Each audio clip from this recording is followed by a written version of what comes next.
தேவப்பிள்ளையிலே இந்த வேளையிலே கர்த்தருடைய நாமம் மகிமைப்படுவதாக.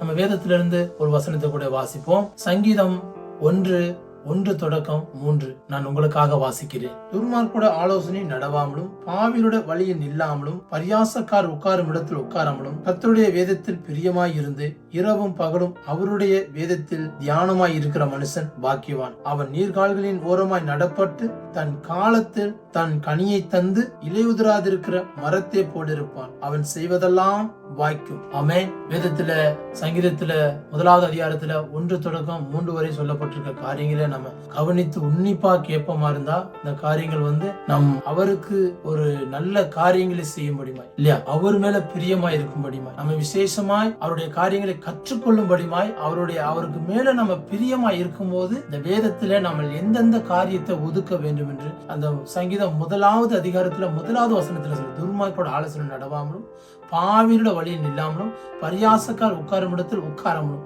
அப்ப நாங்க துன்மார்க்கோட ஆலோசனை நடவாம, பாவியோட வழியில் நில்லாமல், பரியாசக்கார் உட்காரும் இடத்தில் உட்காராமல் இருக்கும் பொழுது நமக்கு அடுத்த 2வது வசனம் சொல்லுகிற காரியங்களை பார்த்தோம்னா அழகா இருக்கும். கர்த்தருடைய வேதத்தில் பிரியமாயிருந்து இரவும் பகலும் தியானிக்கிற மனுஷன் பாக்கியவான். அவன் நீர்கால்களில் ஓரமாய் நடப்பட்டு தன் காலத்தில் தன் கனியை தந்து இலையுதிராதிருக்கிற மரத்தை போல இருப்பான்னு வேதம் சொல்லுகிறது இல்லையா. நம்ம இந்த உலகத்துல வாழ்ந்து கொண்டிருக்கோம். நிறைய துன்மார்க்கோட ஆலோசனை வரும், நிறைய பாவியோட வழிகளுடைய நிக்க வேண்டிய காரியம் வரும், நிறைய பரியாச காரியங்கள் நமக்குள்ள வரும். ஏன்னா நம்ம இந்த உலகத்துல வாழ்ந்துருக்கிற உலகத்தின் சுற்றுச்சூழல்கள் நம்மளை சுற்றி நெருக்கும். ஏன்னா நம்ம ஒரு சில நண்பர்களை பழகுவோம். அந்த நண்பர்கள் பரியாசம் பண்ணும் பொழுது நாங்களும் சேர்ந்து பரியாசம் பண்ணணும். ஏன்னா அவர் என்னுடைய நண்பன், அவருக்கேற்ற காரியங்களே நான் செய்ய வேண்டும் என்று நாங்க பிரயாசப்படுவோம். சில பாவியான இருப்பார்கள், ஆனா அவர் நண்பராக இருப்பார்கள். அவர்களோட நாங்க பழகணும். ஏன்னா நாங்க ரொம்ப காலமா பழகணும். அப்படின்னால அவர் பாவியா இருந்தாலும் நாங்க அவருடைய பழகி அவரை சந்தோஷப்படுத்த முடியுமா நாங்க இருக்கிறோம் இல்லையா. தவறான ஆலோசனை, இந்த தவறான ஆலோசனைகள் நம்ம போகும்பொழுது நம்மளுடைய காரியங்கள் எல்லாமே கரைப்பட்டு போகும் இல்லையா. அதுக்கு பதிலாக நம்ம என்ன செய்யணும், கர்த்தருடைய சமூகத்துல உட்கார்ந்து துன்மார்க்கோட ஆலோசனைக்கு பதிலாக கர்த்தருடைய சமூகத்துல உட்கார்ந்து கர்த்தருடைய ஆலோசனையை பெற்றுக்கொள்ளணும். வேதத்தை வாசிக்கணும், தியானிக்கணும், சபைக்கு போகணும், ஒருவருடைய பேச்சை கேட்கணும். அங்க நடக்கிற எல்லா காரியங்களும் நம்ம கேட்கும் பொழுது துன்மார்க்கோட ஆலோசனை போய் நமக்கு கர்த்தருடைய ஆலோசனை வரும். அதே நேரம் பாவிகளோட வழியில் இல்லாதபடிக்கு நம்ம கர்த்தருக்காக வைராக்கியமா நிக்கணும். சுவிசேஷர்களுக்காக நம்ம சுவிசேஷம் சொல்றதுக்கு போய் நிக்கணும். ரட்சிக்கப்பட்ட பிள்ளைகளே அவங்களுக்கு ஒரு ஆறுதல் இருக்காது, அவங்களுக்காக நாங்க போய் நிக்கணும். பாவியோட வழியில் நில்லாதபடி, பாவியோட வழியில் நிக்க கூடாதுன்னு என்ன செய்யணும், நாங்க போய் கர்த்தர் சமூகத்துல உட்காரணும். பரியாசக்கார உட்காரும் இடத்தில் உட்காராமலும் இருங்கள்ன்றாங்க. அப்ப நம்ம எங்க உட்காரணும், கர்த்தருடைய தேவ சமூகத்துல உட்காரணும், ஆலயத்துல உட்காரணும், நம்ம துதிக்கும்படியுமாய் குடும்பத்தோட சேர்ந்து உட்காரணும். அப்ப பொழுது நமக்கு ஒரு ரட்சிப்பை கர்த்தர் நமக்கு தந்து நம்ம என்ன செய்வோம், அந்த மாதிரி காரியங்கள் இருக்கும்போது நம்ம வேதத்தில் நிலைத்திருந்து அப்பொழுது அது ஏற்ற காலத்துல கனிகளை கொடுத்து நம்ம ஆசீர்வாதமா இருக்க கர்த்தர் நமக்கு உதவி செய்வார் இல்லையா. அதான் அந்த வேத வசனத்துல இருக்க சங்கீதத்துல 1வது அதிகாரத்துல 1, 2, 3 வசனம் அருமையாய்.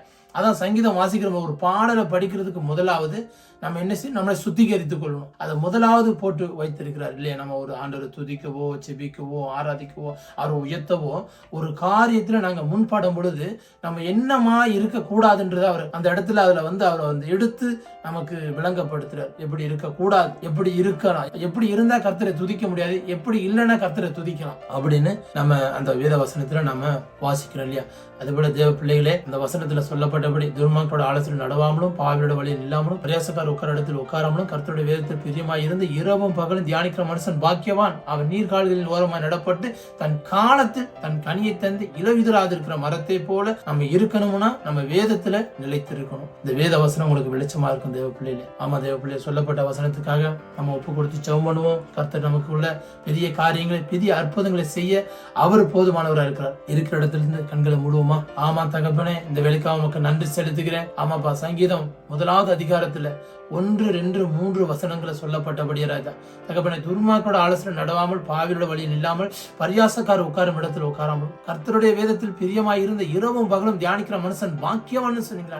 அவன் நீர்கால்களில் ஓரமாய் நடப்பட்டு தன் காலத்தில் தன் கனியை தந்து இலையுதிராதிருக்கிற மரத்தை போல இருப்பான்னு சொன்னீங்களேப்பா. இந்த வீடியோ பாக்குற பிள்ளைகள், கேட்கிற பிள்ளைகளுக்குள்ள தகப்பனே நல்ல கனிகள் புறப்பட இந்த சத்தியத்தை கேட்டு தங்களை ஞானஸ்தானத்துக்கு ஒப்பு கொடுத்து இந்த ஆரோக்கியமான வார்த்தைகளை ஏற்றுக்கொண்டு கற்றுக்கொண்டு ஞானஸ்தானம் எடுத்து உமக்காக சாட்சி உள்ள ஒரு ஜீவியத்தை ஜீவனம் பண்ணும்படி உதவி செய்யுங்கப்பா. அப்பா, பிள்ளைகளை உங்களோட கரத்தில் ஒப்பு கொடுங்க. ஆசீர்வதியும் பலப்படுத்து. இயேசுவின் மூலம் ஒப்பு கொடுத்து ஜெபிக்கிறேன், ஜீவிக்கிறேன் ஜீவனுள்ள நல்ல பிதாவே, ஆமென். ஆமா தேவ பிள்ளைகளே, இந்த வசனத்தின்படி நம்மளை ஒப்பு கொடுத்து நம்ம நடக்கும் பொழுது நமக்கு நீண்ட ஆயுள், நமக்கு நல்ல ஆரோக்கியமான காரியங்கள், நம்மளை பாதுகாத்துக் கொள்ளக்கூடிய காரியங்கள் நமக்கு கிடைக்கும். நிச்சயம் கிடைக்குது.